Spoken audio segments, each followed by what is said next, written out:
Viewers welcome back in program जी। Doctor साहब साडा अगला फेसबुक मैसेज सुखराज सिंह जी का ब्रिस्बेन तो आया है। ये लिखते हैं वाहिगुरू जी का खालसा वाहिगुरू जी की फतेह। डॉक्टर साहब मैंने तुहाडे प्रोग्राम तो बड़ी जानकारी मिलती है। मैं पूछना चाहता हाँ कि जिवें स्कॉटलैंड आज़ादी लई वोटां पईयां सन, इस तरह की पंजाब च नहीं हो सकता? जी हो सकता है तां किन्नी वोट चाहिदी होवेगी घट्टो घट खालिस्तान लई? भुल चुक लई माफ करना। खालिस्तान जिंदाबाद जिंदाबाद जिंदाबाद जिंदाबाद जिंदाबाद जिंदाबाद। वीर सुखराज सिंह जी का बहुत बहुत धन्यवाद। उन्होंने सानू ब्रिस्बेन आस्ट्रेलिया तो लिखे जी और उन्होंने स्कॉटलैंड जिहड़ा हुणे ही रेफरेंडम हो के हटिया उहदे हवाले नाल पुछे कि पंजाब जे होए तो किन्ने फीसदी वोटां चाहिदियां होणगीਆਂ जी। देखो जिहड़ा रेफरेंडम है जां जिहदे एक शब्द प्लेबिसाइट ਜਾਂ ਰਾਏਸ਼ੁਮਾਰੀ ਵੀ ਇਸਤੇਮਾਲ ਹੁੰਦਾ ਸੀ, ਇਹਦਾ ਕੋਈ ਸੈੱਟ ਰੂਲ ਨਹੀਂ ਹੈ ਜਾਂ ਕੋਈ ਸੈੱਟ ਪ੍ਰਿੰਸੀਪਲ ਨਹੀਂ ਨੇ ਕਿ ਉਹਦੇ ਤੇ ਕਿਸੇ ਨੇ ਬੇਸ ਕਰਨਾ। ਇਹ ਕੰਟਰੀ ਟੂ ਕੰਟਰੀ ਹਰ ਰੈਫਰੈਂਡਮ ਦਾ ਆਪਣਾ ਪੈਮਾਨਾ ਬਣਦਾ ਰਿਹਾ। ਜਿਵੇਂ ਜੇ ਅਸੀਂ ਸੋਵੀਅਤ ਯੂਨੀਅਨ ਦੇ ਹਵਾਲੇ ਨਾਲ ਕਰੀਏ ਕਿ ਗੋਰਬਾਚੋਫ ਨੇ ਜਦੋਂ 1999 'ਚ ਮੰਨ ਲਿਆ ਕਿ ਵੀ ਕੋਲਡ ਵਾਰ ਖਤਮ ਹੈ, ਸੋਵੀਅਤ ਯੂਨੀਅਨ ਟੁੱਟਣ ਵੱਲ ਜਾ ਰਿਹਾ ਸੀ, ਸੋ ਉਸ ਸਟੇਜ ਦੇ ਉੱਤੇ ਉਹਨੇ ਜਿਹੜੇ 15 ਸੂਬੇ ਸੀ ਸੋਵੀਅਤ ਯੂਨੀਅਨ ਦੇ ਉਸ ਵੇਲੇ, ਉਹਨਾਂ ਸਾਰਿਆਂ ਦੇ ਵਿੱਚ ਹੀ ਰੈਫਰੈਂਡਮ ਕਰਵਾਇਆ ਰਸ਼ੀਆ ਤੋਂ ਇਲਾਵਾ ਕਿ ਵੀ ਉਹ ਕਿੱਥੇ ਜਾਣਾ ਚਾਹੁੰਦੇ ਨੇ, ਸੋਵੀਅਤ ਯੂਨੀਅਨ ਦੇ ਨਾਲ ਰਹਿਣਾ ਚਾਹੁੰਦੇ ਨੇ ਕਿ ਅੱਡ ਦੇਸ਼ ਚਾਹੁੰਦੇ ਨੇ।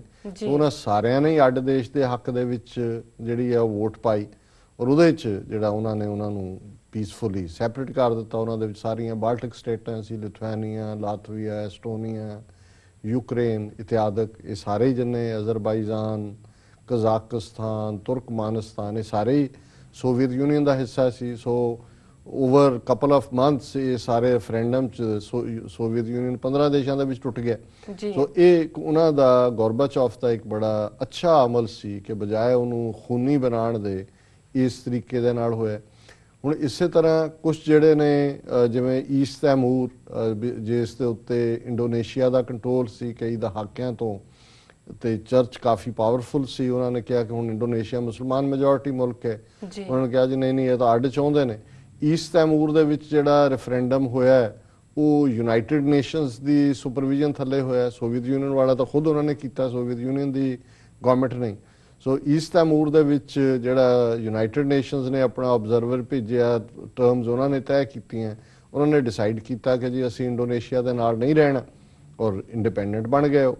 ਇਸੇ ਤਰ੍ਹਾਂ ਜਿਹੜੇ ਯੂਗੋਸਲਾਵੀਆ ਦੇ ਹਿੱਸੇ 5-6 ਹੋਏ, ਸਰਬੀਆ ਜ਼ਿਆਦਾ ਪਾਵਰਫੁਲ ਸੀ, ਅੱਡ ਦੇਸ਼ ਬਣੇ, ਕਰੋਸ਼ੀਆ ਦੇ ਬੰਦੇ ਜ਼ਿਆਦਾ ਆਰਮੀ ਸੀ, ਪਰ ਬੋਸਨੀਆ ਹਰਜ਼ੇਗੋਵੀਨਾ, ਕੋਸੋਵੋ, ਮੈਸੇਡੋਨੀਆ ਇਹ ਸਾਰੇ ਜਿਹੜੇ ਨੇ ਉਹਨਾਂ ਦੀਆਂ ਲੋਕਲ ਜਿਹੜੀਆਂ ਗਵਰਨਮੈਂਟਸ ਜਾਂ ਦੂਜੀਆਂ ਬਣੀਆਂ ਉਹਨਾਂ ਨੇ ਆਪਣੇ ਤੌਰ ਤੇ ਕਰਵਾ ਕੇ ਕਿਹਾ ਜੀ ਅਸੀਂ ਅੱਡ ਹੋਣਾ ਚਾਹੁੰਦੇ ਹਾਂ। ਕੋਸੋਵੋ ਦੀ ਆਜ਼ਾਦੀ ਵੀ ਇਸ ਤਰੀਕੇ ਦੇ ਨਾਲ ਹੀ ਹੋਈ।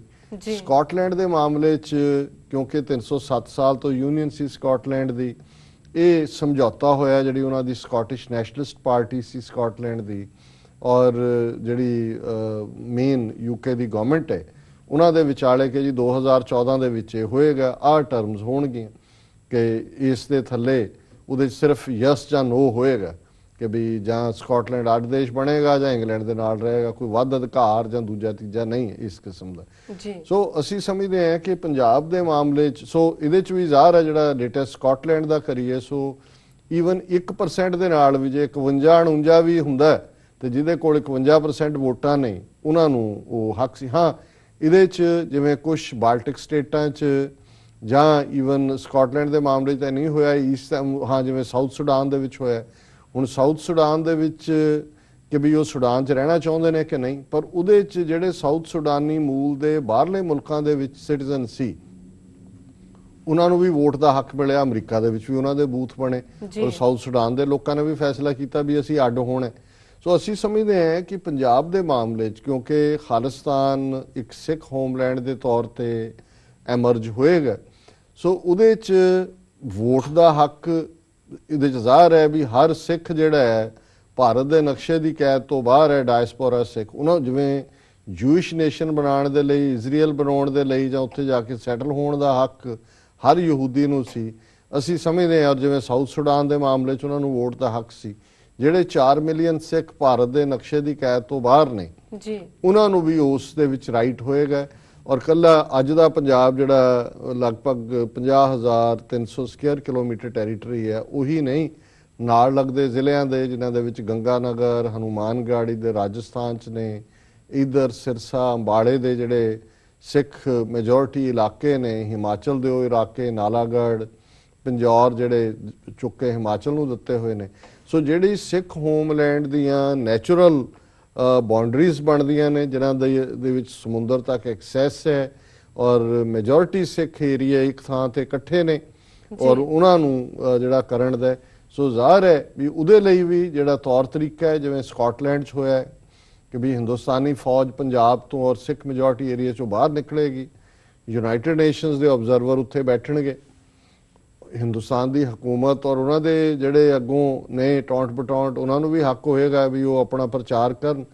ਸਿੱਖਾਂ ਨੂੰ ਵੀ, ਜਿਹੜੇ ਬਾਹਰਲੇ ਸਿੱਖ ਨੇ ਔਰ ਉਹਨਾਂ ਦੇ ਨੁਮਾਇੰਦੇ ਨੇ, ਉਹਨਾਂ ਨੂੰ ਸੇਫ ਪੈਸੇਜ ਹੋਏਗਾ ਟੂ ਦਾ ਪੰਜਾਬ, ਜਾ ਕੇ ਆਪਣਾ ਕੇਸ ਬਿਲਡ ਕਰਨ ਦਾ। ਉੱਥੋਂ ਦੇ ਵੀ ਜਿਹੜੇ ਆਜ਼ਾਦੀ ਪਸੰਦ ਸਿੱਖ ਨੇ, ਉਹ ਆਜ਼ਾਦੀ ਨਾਲ ਉਹਦੇ 'ਚ ਭਾਵੇਂ 1 ਸਾਲ ਦਾ ਪੀਰੀਅਡ ਰੱਖ ਲਿਆ ਜਾਏ, 2 ਸਾਲ ਦਾ ਰੱਖ ਲਿਆ ਜਾਏ, 6 ਮਹੀਨੇ ਦਾ ਰੱਖ ਲਿਆ ਜਾਏ, ਤਾਂ ਕਿ ਪੰਜਾਬ ਦੇ ਲੋਕ ਉਸ ਡਰ ਤੋਂ ਮੁਕਤ ਹੋਣ। ਜੇ ਤੁਸੀਂ ਉੱਥੇ ਆਰਮੀ ਰੱਖ ਕੇ ਤੇ ਇੰਡੀਅਨ ਮੀਡੀਆ ਦੇ ਰਾਹੀਂ ਕਰਵਾਉਣਾ, ਉਹ ਤਾਂ ਚੋਣਾਂ ਹੋ ਹੀ ਰਹੀਆਂ ਨੇ, ਉਹ ਬਾਦਲ ਨੂੰ ਜਿਤਾ ਦਿਓ। ਹੁਣ ਉਹ ਜੰਮੂ ਕਸ਼ਮੀਰ 'ਚ ਜਿੱਥੋਂ ਬਾਰੇ 16-17 ਰੈਜ਼ੋਲੂਸ਼ਨ ਦੇ UN ਸਿਕਿਉਰਿਟੀ ਕੌਂਸਲ ਦੇ ਉੱਥੇ ਬਣਾਇਆ ਹੋਇਆ ਕਿ ਜੀ ਉਹ ਵੋਟਾਂ ਬੜੀਆਂ ਪਈਆਂ ਜੀ, 73% ਪੈ ਗਈਆਂ ਜੀ। ਲੋਕ ਤਾਂ ਜੇ 73% ਵੋਟਾਂ ਪਾਉਣ ਆ ਗਏ ਤਾਂ ਮਤਲਬ ਵੀ ਲੋਕ ਆਜ਼ਾਦੀ ਚਾਹੁੰਦੇ ਹੀ ਨਹੀਂ ਹੈ, ਉਹ ਤਾਂ ਇੰਡੀਆ ਨਾਲ ਰਹਿਣਾ ਚਾਹੁੰਦੇ ਨੇ।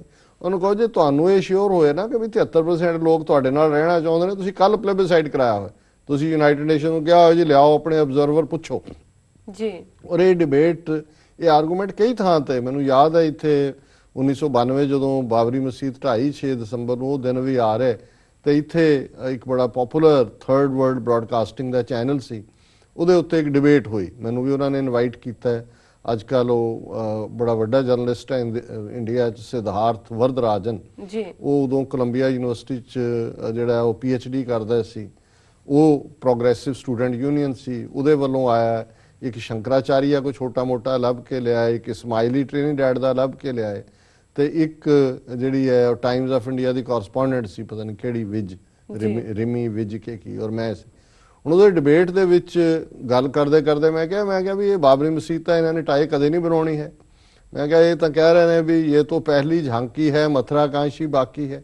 ਔਰ ਮੈਂ ਕਿਹਾ ਕਿ ਵੀ ਸਾਡੇ ਲਈ ਕੋਈ ਚੋਇਸ ਨਹੀਂ ਹੈ, ਸਿੱਖਾਂ ਲਈ ਪੰਜਾਬ, ਕਸ਼ਮੀਰੀਆਂ ਲਈ ਕਸ਼ਮੀਰ 'ਚ, ਨਾਗਿਆਂ ਲਈ ਨਾਗਾਲੈਂਡ 'ਚ, ਔਰ ਮਿਜ਼ੋ ਲਈ ਔਰ ਮਣੀਪੁਰੀਜ਼ ਲਈ, ਅਸਾਮੀਆਂ ਲਈ, ਕਿ ਅਸੀਂ ਜਿਹੜਾ ਉਹ ਆਜ਼ਾਦੀ ਔਰ ਆਪਣਾ ਮੁਕੰਮਲ ਜਦੋਂ ਤੱਕ ਅਸੀਂ ਆਜ਼ਾਦ ਨਹੀਂ ਹੁੰਦੇ, ਇਹ ਸਾਡੇ ਨਾਲ ਇਹੀ ਹੋਣਾ। ਤਾਂ ਉਹਨੇ ਮੈਨੂੰ ਇੱਕਦਮ ਕਿਹਾ, ਕਹਿੰਦੇ ਜੀ ਉਹ ਤਾਂ ਪੰਜਾਬ 'ਚ ਤਾਂ ਲੋਕ ਚਾਹੁੰਦੇ ਹੀ ਨਹੀਂ, ਉਹ ਤਾਂ 5% ਵੀ ਨਹੀਂ ਖਾਲਿਸਤਾਨ ਦੇ ਹਮਾਇਤ, ਤੁਸੀਂ ਕਿੱਦਾਂ ਕਹਿੰਦੇ ਹੋ ਚਾਹੁੰਦੇ ਜੀ? ਮੈਂ ਕਿਹਾ ਜੀ ਇਹੀ ਤਾਂ ਝਗੜਾ ਹੈ, ਤੁਸੀਂ ਕਹਿੰਦੇ ਹੋ 5% ਚਾਹੁੰਦੇ ਨੇ, ਮੈਂ ਕਹਿੰਦਾ 95% ਚਾਹੁੰਦੇ, ਇਹਦਾ ਫੈਸਲਾ ਹੀ ਕਰਾ ਲਓ। ਮੈਂ ਕਿਹਾ ਜੇ ਤੁਹਾਡਾ ਹਕੂਮਤ ਦੇ ਨਾਲ ਕੋਈ ਵਾਹ ਵਾਸਤਾ ਹੈ, ਉਹਨਾਂ ਨੂੰ ਕਹੋ ਜੀ ਠੀਕ ਹੈ, ਆਪਣੀ ਫੌਜ ਉੱਥੋਂ ਕੱਢੋ, ਸਾਨੂੰ ਵੀ ਮੌਕਾ ਦਿਓ, ਉਹਨਾਂ ਨੂੰ ਵੀ ਦਿਓ, ਲੋਕਾਂ ਤੋਂ ਪੁੱਛ ਲਓ ਜੀ। ਜੇ ਤੁਹਾਨੂੰ ਇੰਨਾ ਯਕੀਨ ਹੈ ਕਿ ਵੀ 95% ਲੋਕ ਖਾਲਿਸਤਾਨ ਨਹੀਂ ਚਾਹੁੰਦੇ, ਤੇ ਤੁਸੀਂ ਉੱਥੇ ਕਰਵਾ ਲਓ, ਪੁੱਛ ਲਓ, ਲੋਕਾਂ ਨੂੰ ਪੁੱਛ ਲਓ।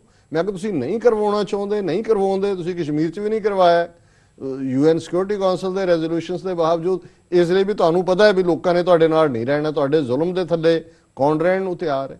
ਸੋ ਅਸੀਂ ਸਮਝਦੇ ਹਾਂ ਵੀ ਪੰਜਾਬ 'ਚ ਵੀ ਇਹਨਾਂ ਹਾਲਾਤਾਂ 'ਚ ਕਦੋਂ ਰੈਫਰੈਂਡਮ, ਕੌਣ ਕਰਵਾਏਗਾ, UN ਕਰਵਾਏਗੀ, ਇੰਡੀਅਨ ਜੇ ਇੰਨੇ ਸਿਆਣੇ ਹੁੰਦੇ ਤਾਂ ਸਿੱਖਾਂ ਨੂੰ ਗਵਾਉਂਦੇ ਕਿਉਂ ਉੱਥੋਂ ਜੀ? ਬਰਾਬਰ ਦਾ ਸਾਡੇ ਨਾਲ ਸਲੂਕ ਕਰਦੇ, ਜੋ ਇਹਨਾਂ ਨੇ ਇਕਰਾਰ ਕੀਤਾ ਸੀ ਕਿ ਨਾਰਥ ਦੇ ਵਿੱਚ ਅਸੀਂ ਜਿਹੜਾ ਤੁਹਾਨੂੰ ਇੱਕ ਦਿਆਂਗੇ ਪ੍ਰੋਵਿੰਸ ਜਿੱਥੇ ਤੁਸੀਂ ਗਲੋ ਆਫ ਫਰੀडम ਮਾਣ ਸਕੋ। ਔਰ ਅਨੰਦਪੁਰ ਦਾ ਮਤਾ ਇਹੀ ਸੀ ਕਿ 2-3 ਮਹਿਕਮੇ ਆਪਣੇ ਕੋਲ ਰੱਖੋ, ਤੁਸੀਂ ਫੋਰਨ ਰੱਖੋ, ਫਾਈਨੈਂਸ ਰੱਖੋ, ਔਰ ਬਾਕੀ ਤੁਸੀਂ ਆਜ਼ਾਦੀ ਦਿਓ ਸਾਰੇ ਸੂਬਿਆਂ ਨੂੰ।